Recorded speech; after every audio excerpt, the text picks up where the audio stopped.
ಇಂದು ಸರ್ವಪಕ್ಷ ಸಭೆ ಕರೆದ ಸಿಎಂ ಡಿಕೆಶಿ. ಬೆಳಗ್ಗೆ 11 ಗಂಟೆಗೆ ಗೃಹ ಕಚೇರಿ ಕೃಷ್ಣಾದಲ್ಲಿ ಮೀಟಿಂಗ್. ಕಾವೇರಿ ನೀರು ಹಂಚಿಕೆ ಕುರಿತು ಮುಂದಿನ ನಡೆಯ ಬಗ್ಗೆ ನಿರ್ಧಾರ. ಕೈಕೊಟ್ಟಿದ್ದ ಮುಂಗಾರು ಮತ್ತೆ ಚುರುಕು. ಧಾರಾಕಾರ ಮಳೆಗೆ ಕುಸಿದ ಗುಡ್ಡ, 3 ಸಾವು. ಮೃತದೇಹ ಹೊರತೆಗೆಯಲು ಅಗ್ನಿಶಾಮಕ ದಳ ಹರಸಾಹಸ. ಮಳೆ ಅಬ್ಬರಕ್ಕೆ ಜಲಾಶಯಗಳಿಗೆ ಜೀವಕಳೆ. ಕಬಿನಿ ಡ್ಯಾಂಗೆ 25,000 ಕ್ಯೂಸೆಕ್ಸ್ನಿಂದ 30,000 ಕ್ಯೂಸೆಕ್ಗೆ ಒಳಹರಿವು ಹೆಚ್ಚಳ.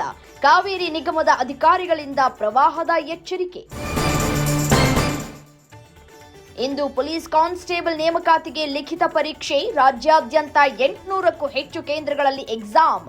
ಅಹಿತಕರ ಘಟನೆ ನಡೆಯದಂತೆ ಕಟ್ಟೆಚ್ಚರ. ಇಂದು ಕಾನ್ಸ್ಟೇಬಲ್ ನೇಮಕಾತಿಗೆ ಲಿಖಿತ ಪರೀಕ್ಷೆ. ಧಾರ್ಮಿಕ ಉಡುಪು ಧರಿಸುವುದಕ್ಕೆ ಅನುಮತಿ ಇದೆ. ಯಾವುದೇ ಗೊಂದಲಕ್ಕೆ ಒಳಗಾಗದೆ ಪರೀಕ್ಷೆ ಎದುರಿಸಿ ಎಂದ ಪ್ರಿಯಾಂಕ್ ಖರ್ಗೆ.